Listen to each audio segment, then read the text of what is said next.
Мен Усенова Гүлдана, Түркістан қаласының тұрғынымын. Биыл 2026 жылы маусым айының 4 күні, рәміздер күні, қала әкімінің табыстауымен бізге 512 үй пәтер берілді. Біз сол маусым айының 4 күні кілтімізді бізге қолымызға берген жоқ. 5 күні кілтімізді алған күні үйімізге келіп көрген сәтте жаңағыдай мердігерлерден кілт алдық. Үйімізді сонша жыл, 8 жыл күтіп, қуанып үйімізге келген кезде үйімізде үлкен ақаулар бар екенін байқадық. Сол кезде сразу мердігерлерді, кілт берген мердігерлер бізбен бірге келді. Сол кезде үйімнің төбесі сарғайып, жаңағындай дақтар болып тұрды.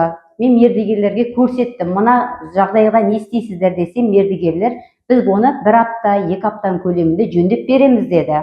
Алайда ешқандай нәтиже жоқ, ештеңе жөндеу жоқ. Мердігерлер айтқанда тұрмай, қанша уақыттан бері қазір арада 1,5 ай өтті. 1,5 айдың ішінде мен 3 рет тұрғын үйге бардым, Талғат ағайға бардым, 3 рет әкімшілікке бардым, басшылыққа кірдім, орынбасарға кірдім.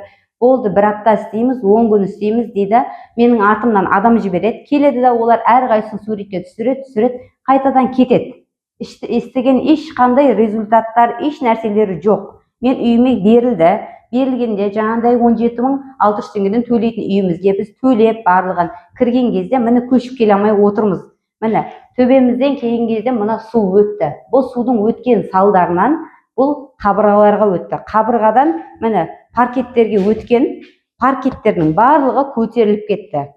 Барлығы көтеріліп, қазір астынан су кетіп, паркеттердің бәрі бүлінді.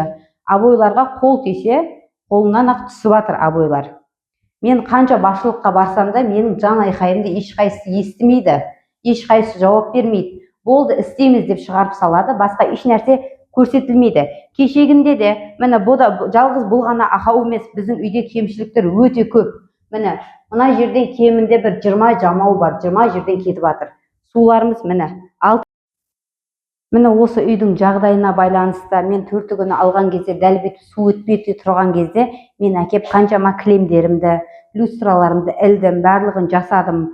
Осы жерде маған қазір 3 кілеміме зиян келді. Жарамсыз. Міне шкафымның үстінде көріп тұрғаныңыздай, міне әр жерге бір тазик қойып қойғам, шкафым бүлінді, люстраларым бүлінді. Қазір қаншама шығын келтірді маған. Осының кесірінен қаншама шығынға ұшырадым қазір. Қазіргі кезде міне үйіміздің жағдайы осындай болып тұр. Мен көп балалы 4 балам бар анамын. Менің майда балдарым көп, кішкентай балдарым. Менде инсульт алып жатқан жаңағы жатулы анам бар. Ол кісі жүре алмайды, тұра алмайды. Только осындай айнадан ғана қарауға мүмкіндігі бар. Міне мүмкіндігі бар, балдарым да кішкентай. Ал терезенің міне сиқы осы. Мен өзім мынаны қойдырдым. Мынаны өзім қойдырдым балдарымның безопасны үшін. Ал терезеге келсек, міне тартсақ терезе ойнап тұр міне. Мынаны шамал күнде балдарым қатты ұратын болса ауып кетеді. Ақауы өте көп мына терезенің өзінде міне барып келіп тұр. Жөндеп істелмеген, сапасы жоқ. Міне төбемізде мына бөлмеде де қанша жерден су өткен.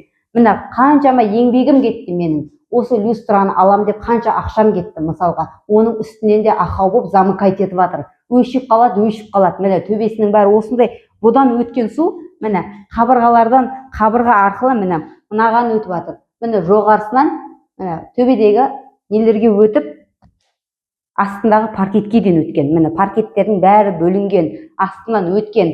Есіктеріне келетін болсақ та, есіктерінен де ақау бар. Міне қолым жетпейді, бірақ жоғарыдан түсірсе болады. Төбесінің бәрі ашық. Міне мына жаққа келеміз. Міне мынау кішкентай ғана коридор. Осының өзін жөндеп істей алмаған. Міне жоғарысын жақындап түсірсеңіздер, міне өтініш, қараңыздар, ойық ар жағынан көрінеді. Ар жағы көрінеді. Енді ас бөлмесіне келсек, ас бөлмені көрсетсем, міне ас бөлменің үстінде де ақау бар. Міне 2-3 жерден жауын жаппаса да 50 градус ыстықта су кетіп тұр. Бірақ бұның қақтан кетіп жатқанын басқа бөлмеден де ешкім білмейді. Сұрасам, білмейміз деп жауап береді. Абойлардың бәрі міне ажырап жатыр, уже кірмей жатыр. Әлі мына газдың құбыры дейді. Газдың құбырының үстінің бәрінен су өткен. Міне су өткен, ана бұрышын әшейін лепкаспен бітеп қойған. Бірақ артының барлығына су кетіп жатыр. Бұның салдарынан енді газға да утечка береді, светке де зияны көп бұл. Бұл жердің де осы енді коридордың ақауы да бар бұл жерде. Енді осы коридорды айтсақ, міне коридордың төбесінен де өткен, міне барлық жерінен өткен. Мына галтелден өтіп обойға өткен. Обойлар бірін-бірінен ажырап жатыр. Ажырап кеткен, уже ажырап. Міне төбесінің бәрі, есіктің төбесінің бәрі ойылып қалған. Бірдеңе құймаған ба, дұрыс жасамаған ба, істелмеген. Міне обойларымыз міне ажырап кетті бірін-бірінен. Әлі балдарымды алып келмей жатып, міне обойлар міне барлығы ажырап тұр, міне. Міне барлығы осындай жағдайы. Кіреберіс жерде де осындай, міне. Анау жоғарыда да сөйтіп су кетіп тұрған жер бар. Есіктің төбесі. Есіктің төбесінде де ойық, бұл жерде де ойық, осыншалықты ойық бар. Мынау дәретхана. Дәретхананың міне кафельдері, дуалдарының барлығы жарылып жатыр. Міне жарылып кеткен уже барлығы. Дуалдары жарылып кеткен, міне. Қабырғаларым жарылып кеткен, барлығы жарылған. Ваннада да дәл осы.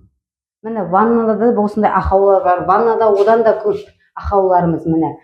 Қабырғам жарылған, бір жерден, екі жерден, үш жерден қабырға ашылып кеткен, бірін-бірінен ажырап кеткен. Міне жоғарыда ойық болып түсіп жатыр уже. Міне анау жоғарылары түсіп жатыр бұның барлығы. Мен 5-ші қабаттың тұрғынымын. Төбеде нагрузка болды дейтіндей де ешкім жоқ төбемде. Төбемде нагрузка болып шықты дейтіндей. Ешқандай адам тұрмайды, бірақ ақаулар міне. Төбесінің бәрін әшейін жамай салған, обойларын жамай салған, бірін-біріне қосып жалғаған, олардың бәрі бірін-бірінен ажырап түсіп жатыр қазіргі кезде.